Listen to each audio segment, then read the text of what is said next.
Hey everybody, welcome to this free edition of our Trader Use Group, a weekly roundup for the trading week ending Feb 11, 2022. I'm Preston Brent. Thanks for tuning in. Well, high rates coming, high inflation already here, and then a lot of Russian mischief. We got a lot of potential risk bombs in the market. Let's take a look at where we were this past week and just kind of what I'm seeing in the overall markets here. So let's just kind of come over and look at some of the weekly sound bites. Let's look at the index performance. As you can see, no doubt, everything this week was in the red. Year to date, we're also in the red. Nasdaq in correction territory, being down more than 10% for the year.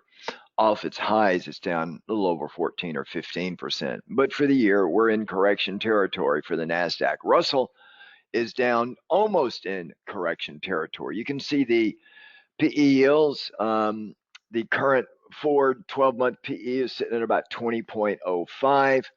The dividend yield for the S&P on Friday's close came in at 1.36. 10-year Treasury higher by almost 60 basis points. It's at 1.95. Earnings yield for the S&P still sitting at 4.64. That puts it over the 10-year Treasury at 2.69, but with inflation coming in this week at a whopping 7.3% roughly. Right? If we take the 7.3 and just take off the S&P earnings yield, and we get a real yield of a negative 2.66%, right? So that does force money into riskier assets out on the yield curve in the equity market. So not good, guys. The current VIX was up for the week 17.83% percentage-wise from the prior week's close. So the VIX is sitting at 27.36. Best performing sector for the week is what I've been saying you guys need to stay in. Energy, up 2.19%. The worst sector for the week, obviously technology with rising rates. And the higher valuations are getting whacked. Year to date, energy's up a whopping almost 27% year to date. And we're not even into the middle of February yet. Real estate obviously is the worst performing sector at 12.33%. Now, if we look at this and look at this index performance, we're seeing, according to FactSet right now, remember, we're in a strong earnings season. 3 out of 4, a little over 67%, 70%, 75% of the S&P 500 companies have reported earnings, and they've mentioned inflation in the earnings call. But net margin, profit margin for companies has only fallen just barely. It's suggesting that a lot of companies so far are successfully able to pass their higher input costs on to consumers who still have a lot of money to spend, okay? Now, keep in mind, even though we're down, over the past 42 years, the S&P, we've had, on average, an intra-year correction of a little over 14%, right? So corrections happen all the time. In 2021, it was a little unusual. Volatility was unusually low, and there was only 55 trading days last year with moves of more than 1% up or down in either direction. Okay, reminds me of 2017 when it was like even worse than that, meaning it was very quiet. The VIX was down around 8. It was crazy. But last year was still very quiet, grinding higher kind of market. All right. Now in 2020, we had 109 days of more than a 1% move, right? So last year, it was a very quiet year. We're going to see this year is going to be a lot more noisy, right? A lot more noisy. The biggest market pullback for 21 was around a little over 5.3%, right? So market corrections this year are there, right? It's just going to happen. I've talked to our members about it. You know, we're prepped for it. In fact, we're making money year to date in the markets based on just what you could see forecast coming. Okay. Now, if we take a look at the economic data this past week, headline consumer CPI data, as I said, no, not 7.3, 7.5%. That's huge. That's the highest annual gain since February 1982. Core prices, which basically you take out food and energy, rose almost 6%. That's the highest since 82 as well. So inflation worries are starting to creep into the consumer sentiment. The University of Michigan consumer sentiment sentiment gauge came out. It was released early Friday morning, came in at 61.7. So what does that mean? That means it's the lowest reading since October 2011. And according to another survey, nearly half of all consumers now are expecting declines in their inflation-adjusted incomes during the year, right? And the bullish sentiment has fallen to an 18-month low, while bearish sentiment has rose to a 16-month high. Only 21% of investors now are bullish about the markets over the next 6 months, compared to almost 47% who are bearish, right? So keep in mind, guys, that investor sentiment is often used as a contrarian indicator. Members, we'll talk more detail on this Sunday evening in our weekly market watch. It's also Super Bowl weekend. The most bets in the history of the Super Bowl are being placed this weekend. So we'll have our weekly market watch, but I'll try and keep it brief and pithy and to the point, because I do want to see the game. So that's a little bit about some of the economic data, right, that hit this past week. U.S. Treasuries, well, the upside surprise in the CPI combined with hawkish comments from the St. Louis Fed Reserve President James Red Bull Bullard, right? He's a little bit more hawkish anyway. He sent the short-term rates over 2%, which reduced or flattened the yield curve. The 2-year Treasury note reached its highest level since January 2020. And we're seeing investors price in expectations for a heightened or an accelerated rate hike by the Feds. The probability before Red Bull Bullard came out with his comments was about 35% that would have a 50 basis point rate hike in March. After his comments, it jumped to 50 basis points, a 50% chance of a rate hike in a 50 basis point rate hike. Excuse me. So that also had a way to drive some of the higher tech, higher PE ratio valuation companies, which are mostly in tech, down, had a hard day, right? So the benchmark 10-year Treasury note also surpassed 2%.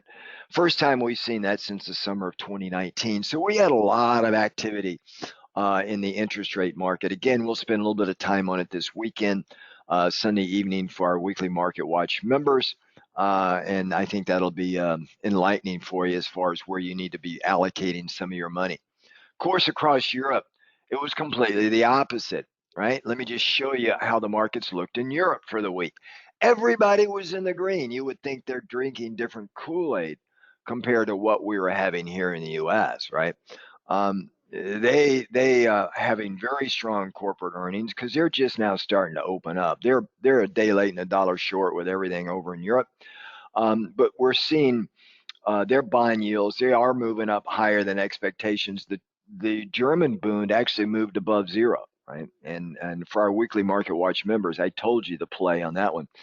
And it's up nicely so far. So the EC, the European Commission, they lowered their 22 outlook for economic growth to 4% from its previous forecast, which was 4.3, because they're still shut down more than they really need to be. But we're seeing Europe coming in a little bit stronger. And if you look at London, the FTSE, they're year to date, they're in the green, right? They're one of the few outside of Hang Seng, which is more of a dead cat bounce than anything. Okay. And then, of course, speaking of Hang Seng, if we go over to the Asian markets, remember, it was a holiday shortened week in Japan. They generating positive returns while central banks across Europe and the U.S.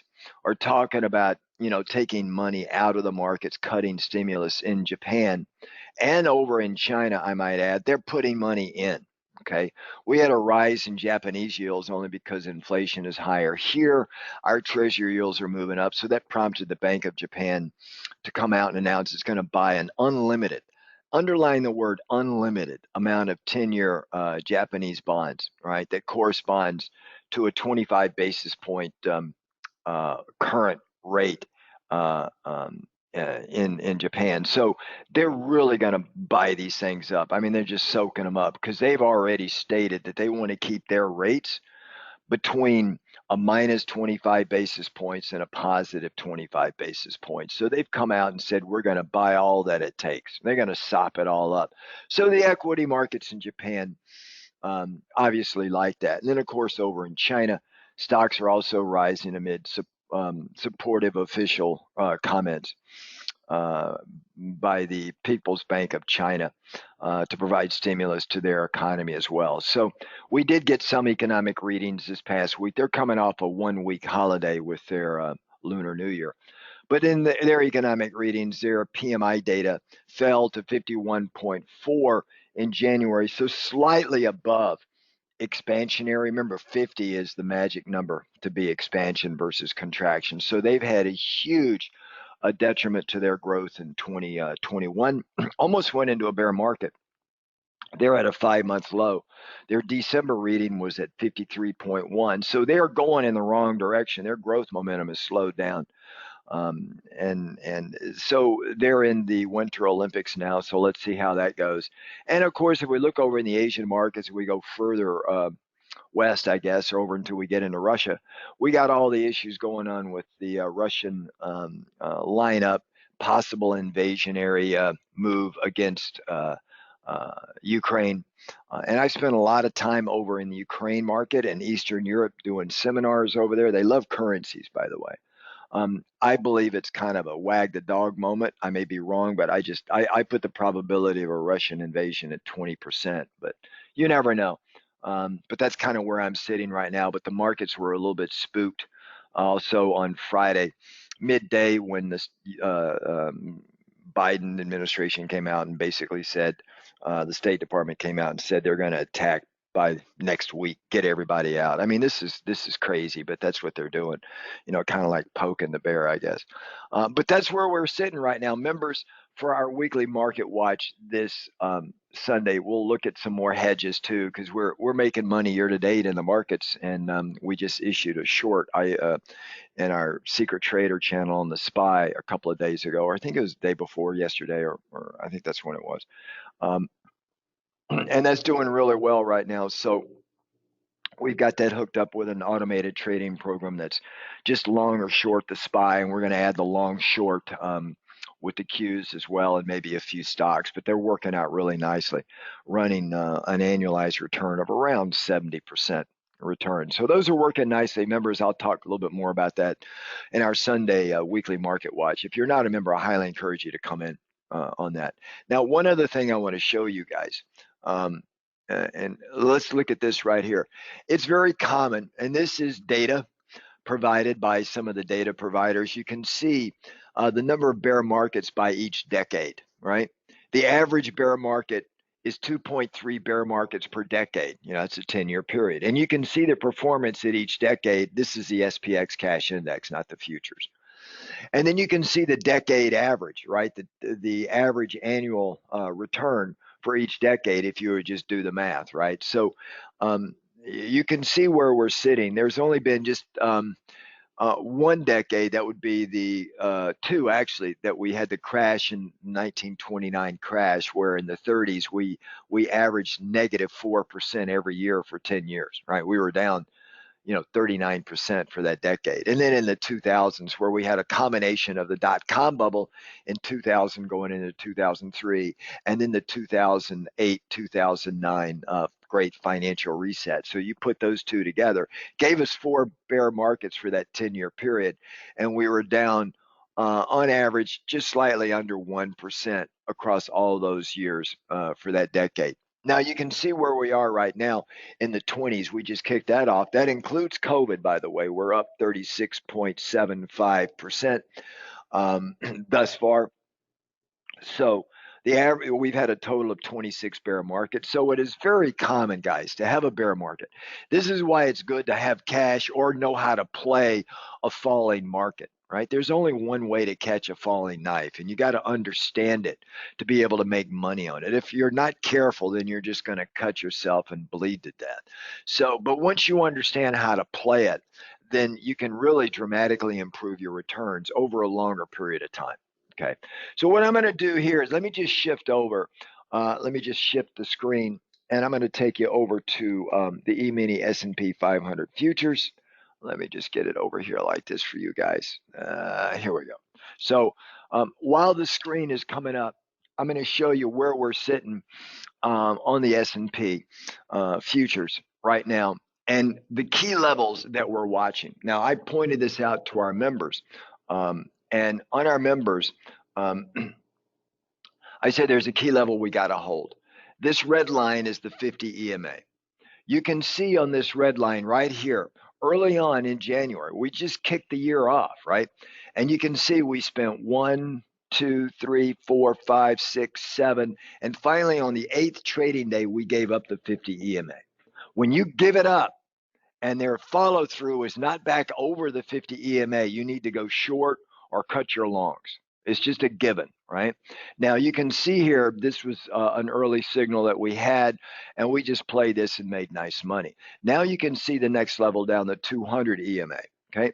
On the 200 EMA, there was no, we actually the following day, we had a really flush out move. We moved down 12.4%. A lot of people got out right here, and they stayed out and they missed this rally, right? And we came back up. And it took us about 5 trading days to climb back over the 200 EMA. But now notice here in the 50 EMA, we went over it intraday. We came down. We went over it again on Thursday or Wednesday, and then we came right back down Thursday and Friday, right, on the futures. Really went Thursday and then Friday. We came right back down again. So we could not maintain that 50 EMA reading. You can see where we went intraday below the 200, but it held. So the 200 is now going to be a really key level for us. It's sitting right at 4401, so let's call it 4400. All right, because markets always don't hit an exact price. Just momentum will carry it above or below a resistance or support point very easily. But this is what we're going to watch for, okay, come early next week. And then if we break this down, then we have the odds of coming down and testing this low right here, which is around 4260, right? And if we blow through that, then we're going to come down here and make new lows around the 4200 area, right? We're sitting already at 4418, so you're looking at another 200 points down really quick if things start going to hell in a handbasket, right? So this is something that we've got to watch very closely. Now, as I've told our members, I don't think we're going to make new near-term lows lower than this, short of any existential threat, which would be like Russia going into Ukraine, okay? If they don't do that, I think we're going to kind of piddle around a little bit, but I do see coming out in April timeframe, March, April, May timeframe, we're going to come down a lot more. We're probably going to come down 15, 18%. We'll challenge a bear market. I don't know if we'll get into a bear market, but I do believe we're going to come lower, all right? So you need to be prepared for it. Members, I'll go through some ways that we can play these moves, okay? But this is what I'm seeing in the E-mini S&Ps. Now, if we look at the Dow, which has probably held up just a little bit stronger, right? You can see the Dow gave it all up as well. And we also tested the 200 EMA, and we're not down there. So the 200 EMA come Monday for the Dow and the S&P is going to be very important. And if we flip over to Nasdaq, that was one of the ones that got hit the hardest for the week. And you can see here we're having trouble just maintaining the 200 EMA. I will tell you guys, in a traditional bear market, meaning once the market moves below 20% and stays that way for over a week or two, and then it starts to have the always typical counter-cyclical bull move up in a bear market, the first challenge is generally the 200 and then the 50 EMA. And if it fails, that's the point where you add to your shorts, because it's going to roll back over again. Because a bear market traditionally lasts for anywhere from 9 to 16 months, 17 months, year and a half, right? That's a typical bear market. What we had in March of 2020 was a COVID existential black swan. It lasted about 4 or 5 weeks, and then boom, we were out of it. But the damage was done for everybody that had deep out of the money short puts. They got hurt, unless they got out of it. But right now, just looking at these markets, I don't see this. But in a traditional bear market, all right, you're going to see a challenge The R1 values, the first level or second level of resistance, is typically the 200 or the 50 EMA. And when it fails, coming off bottoms, that's not a good sign. And you see this repeated fail here in Nasdaq. We failed here for follow through. We failed here for follow through, right? And then if I put it on volume, you can see with the volume, I think I showed it to you guys last Sunday. You can see this big move lower. On my volume, I've got a purple line and a blue line. The purple line is 1 week average, and the blue line is a 20-day or a 1 month average. So when the weekly volume average surpasses the monthly volume average, then you know more volume's coming in. Obviously, as we move lower, we've seen more volume come in. And then on this counter-cyclical rally here, look at the volume falling off the table. And then once volume starts to come back in again, we're starting to see the peak volume coming in. So people are rushing for the exits. You've got to watch very carefully where the markets want to go. All right, this is a classic setup here to take out these lows and go lower. Not in a bear market unless the Russians change the paradigm. And that's, as I said, I call it a 25% chance. So, but you don't want to take the risk if they do come in, because if they do come in, that'll probably move the markets really quickly to the downside for at least a week to two before we have that counter move back up again. Okay, because remember, the price action in the markets, it always shoots first and then aims second. So that's kind of what I'm looking at here in this composite. Now, if we look at the FANG index, this is a customized index of FANG stocks. You can see we had a 22 low. We were in a bear market, down 24.1% from the all-time highs. We're coming back down here too. You can see, like Nasdaq, we've not been able to hold the 200 EMA. Once we broke it right here, we attempted a rally, but it's just rolled right back over again. Okay, so this is a little bit about what I'm seeing on all of these stocks. It's just not good. And then, of course, if we look at Bitcoin, you're going to see it's not much of a hedge as the markets move down. You can see Thursday and Friday as the markets move down, so did Bitcoin, right? We're not in the green for the year. We came closer to the green, but we're not. That 61 FEB node is just a hard level for us to move over. So that's a little bit about what I'm seeing here. And then, of course, if we come down and we look at volatility, let me just shake this thing clean here, and we look at the VIX, you're going to see we went up 3.45 here, and we're in this down fast market zone here, right? We've been in the choppy zone for a long time, but this down fast market is kind of what we got. And then we actually dipped our head into this zone right here, which is more red, but we don't stay there very long. Our VX, our way to trade volatility, we almost got a trigger on Friday, but it didn't trigger, just barely. If we get another down day on Monday, then we'll get a trigger in how we trade volatility. So folks, we'll post that, and I'll post that in the chat room for you guys. We've hit 10 out of 10 on those, or actually 11 out of 11. We had 10 triggers last year. This was our first. We've already had one trigger this year. We hit it and made some money on it. So we're getting close for another trigger on our vol trade, right? You generally average one about every 2 months with vol. But this is what we're looking at right here on the VIX right here. And then, of course, if we look at the term structure of VIX, keep in mind here, this is the back month term structure. We actually went into the red, and then as we wound down the trading week, we went back into the green, but just barely on the back month term structure. If we look at the front month, obviously we're in backwardation. We're in the red here, but just barely. All right. So right now, volatility hadn't really flipped out. So a lot of this move lower is just simply revaluation, right? And a movement and asset rotation out of some of those high PE ratio, high value stocks into other sectors that are doing really well. Members, I've gone through a number of these before. I'll go through them again with you this Sunday. But these stocks and these sectors are doing much better than the S&P, and this is kind of where you want to be, at least for a little bit of time. I think the next 90 days are going to be where we have the trickiest moves. head fake moves lower, moves higher, and vol is going to stay bid here for the next 90 days until things start to settle down just a little bit. Right, going through April into May is where I see the biggest risk right now. If we come down and look at treasuries, look at bonds. All right, bonds moved up over one full handle. You can see here, but let me just get this back here like this.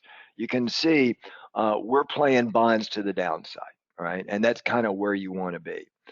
You can see this move right over here, straight down. You want to be playing bonds to the downside, and you're going to have these counter-cyclical moves or this period here of over 2 or 3 weeks where it kind of runs sideways to grinding higher.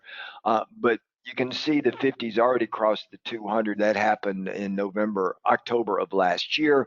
And that was kind of the first signal that it's going to get really choppy and then roll over. So this is the bond market. And if we look at the 10-year rates right here, we already surpassed my target.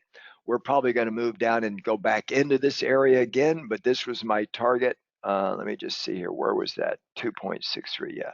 So we actually moved up a little bit higher on Friday, and then we gave it up. It's just a little bit of a head flush everybody out. You can see the high was 2.063 Friday. We haven't seen rates that high for a few years. Okay, 2019, I think. But this was a huge resistance point, just slightly right around 195 roughly. But you're going to see here, I think rates will slowly pull back just a little bit. Bonds will move a little bit higher. We're going to use that as an opportunity to look at our shorts to maybe add to the short position in the bond market. Okay, and we've got other ways that we're trading this here that I've posted out to you guys that I think many of you are already taking. If we look at the currency market, well, the dollar had a strong day on Friday just because of fear. Generally, if some kind of war or something breaks out, everybody's going to rush to the dollar. Now, I had projected the dollar index to move up to about 90, almost 98. But we got really close. We got 97.4. You can see this dip move here. Any move higher, I would suggest selling the dollar and going long the euro. As I showed you earlier, the euro was, on average, doing much better than the U.S. markets, all right, short term. Of course, if we come down here and we look at metals, gold, with that shot of inflation, you can see gold actually moved up here in this level right here, all right, in fear too. If Russia does go in, it'll move gold even higher. We hit a 2022 high on Friday. Not as much because of inflation, but because of the Russia issue and the higher interest rate, the speed with which interest rates move. If we take that level out right here and get up to 80, 18, 90, then I think we're going to have a little run. My longer term move for gold was a lot higher than this, all right? If we put it on a weekly chart, let's just come out to weekly here. You can see here how we kind of sat in this. We broke out, we came down. I do believe we're going to move up to this level right up in this area here, right around 2000. I think over the end of the year. Now, I put in a trade for our members on best way to trade gold this year. A really fun way to trade it. Members, I'll review that with you also for the year on our weekly market watch Sunday. All right, so that's gold. Now, if we look at silver, right, and just kind of see what silver did. Silver traditionally moves faster than gold, but it did not have that move, right? Notice this. Our 2022 highs in silver were made in January. So gold is outperforming silver short term. That shows fear in the markets, right? That means gold is probably going to settle back down a little bit because these two tend to run in sync. Normally, silver moves faster than gold just because it's a higher beta asset. And it's more sensitive to these kind of moves. So that tells me that gold maybe got a little bit more extended on Friday than it should have. Now, I think silver will hold its own. I think longer term silver is a really good play. Okay. Energy. Let's look at oil. As I showed you, oil is leading the way weekly, and it's leading the way not only weekly, but it's leading the way annually as well. Same thing as last year. So I got to move this up even more. And a lot of this, there's probably about a $3 or $4 a barrel risk premium in oil due to Russia and Ukraine, right? So, but you can see we've just taken off. We're well north of the closing price of last year. The 2022 low was made like on the first trading day of January, near the 2021 close, and then off we go, right? So you want to have some energy in your portfolio. Now, I do expect if Russia stands down, or they back off and they don't invade, you're going to see a lot of this come out. We'll probably come back and test the middle 80s again. Okay. But outside of that, neutral to bullish in oil this year is kind of where you want to be. Right. So that's a little bit about what I'm seeing here. There's some other plays in ag. For those of you that are following ag, like if we look at corn, you can see here, this is up. Primarily Russia and Ukraine are big ag producers, right? They ship a lot of wheat and a lot of corn. And you can see here where we're coming back up into this area here. I think if it gets up much higher, it's going to have, if Russia and if they stand down, then I think you'll see the ag market pull back a little bit. You can see it across all the ag moving up here. And then, of course, if we look at soybean futures as well, you're going to see that this is a classic move right here. We'll have a little dip, we'll move a little bit higher, and then I think it'll pull back, right? So that's a little bit about some of the commodities, some of the equities. Members, this Sunday evening, we'll go through some sectors and some stocks you should be playing. We'll take a look at the markets and see where we open Sunday evening. If you're not a member, I highly encourage you to come in and check us out. We're already kicking off the year in a nice fashion. Everybody have a really great weekend. For you football fans, enjoy the game Sunday evening. Take care, everybody. Ciao now.